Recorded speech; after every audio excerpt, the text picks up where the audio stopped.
All right, everybody. Welcome back to Strongman Personal Finance. Today we're going to talk about what is personal finance. Now, in my 30 years of life, I've pondered this question, and I've finally come up with an expert, succinct, and professional definition. Are you ready?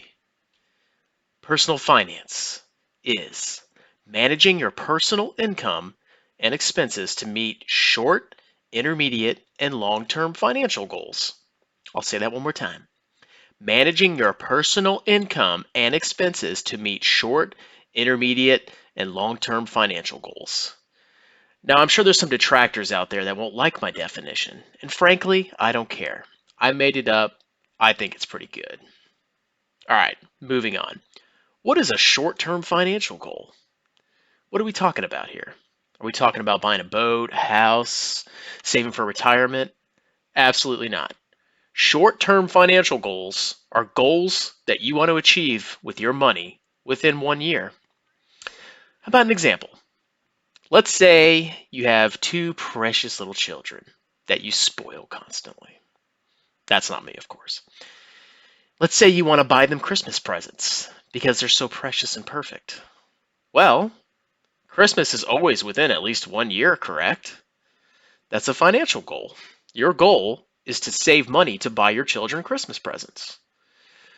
So you should probably enact a plan to make that happen.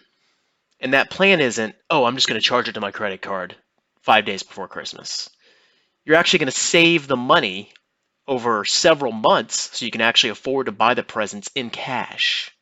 Got it? All right. Moving on. What is an intermediate term financial goal? Well, short term was 1 year or less, so intermediate is obviously going to be longer. Intermediate term financial goals are goals that are between 1 and 10 years away from being achieved. What kind of goal would that be? Well, let's say you want to buy a house. What do you have to do when you buy a house? You got to do a down payment, unless you're a veteran like me, and then you get a VA loan. You got to save for a down payment. You got to put down 20% of that home's value when you purchase that house. That's something you could probably do in 1 to 10 years, wouldn't you say? That's an intermediate term goal. Let's say you want to go to Europe. Big expensive vacation. Bring you, the wife, the kiddos. That might take more than a year to save for. That might take a couple years to save for. Intermediate term financial goal. You're saving money for a goal you want to achieve between 1 and 10 years from now. All right, moving on. Let's see if you can guess this one. What is a long-term financial goal? That's a goal that you want to achieve after 10 years or more. So for example, let's say you want to save for retirement. Hopefully a lot of you are doing that.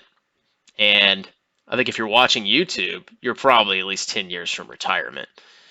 I don't know how many old people get on these channels, but I mean, if they do, it's probably not that many. I don't know. Maybe I'm wrong, but we'll see. I'll get shredded in the comments. But let's say you want to plan for retirement, and that's more than 10 years out. That is a long-term financial goal. Saving for your kid's college. You just gave birth to a precious boy. 18 years before that little boy goes to college. Long term. All right. That makes sense?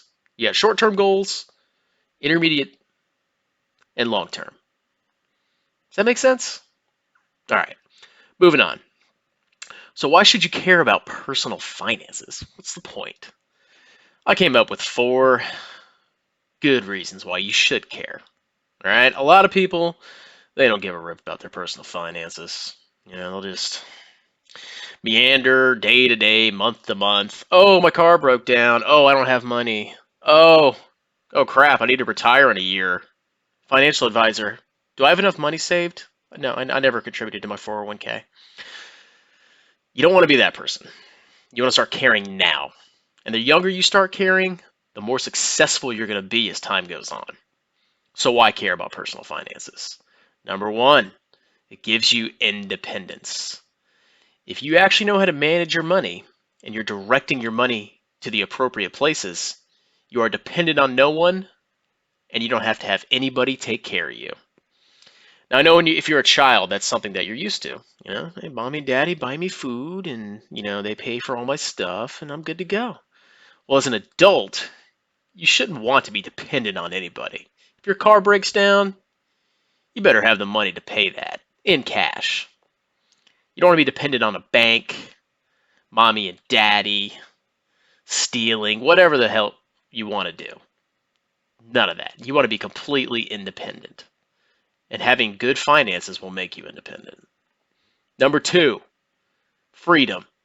The freedom to do what you want when you want. For example, let's say you have a terrible boss.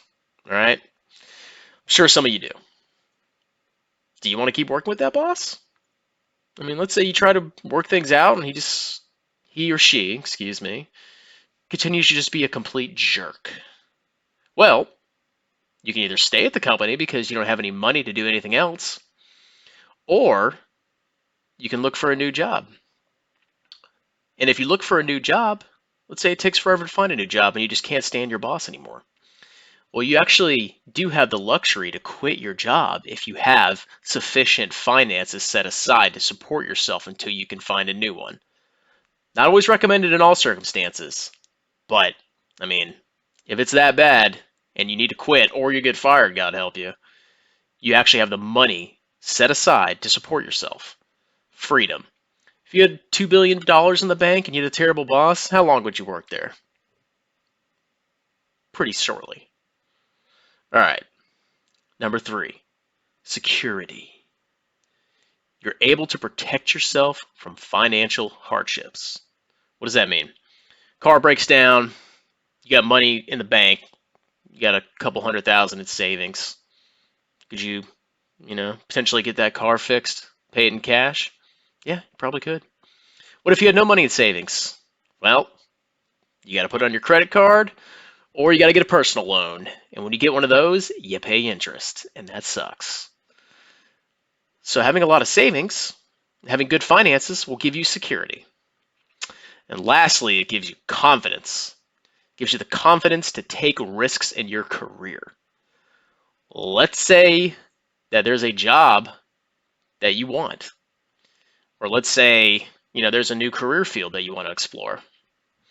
Well, if you have money set aside, you can actually take the risk and pursue that career option, even if it doesn't pay a lot of money in the beginning, because you have the money to support yourself.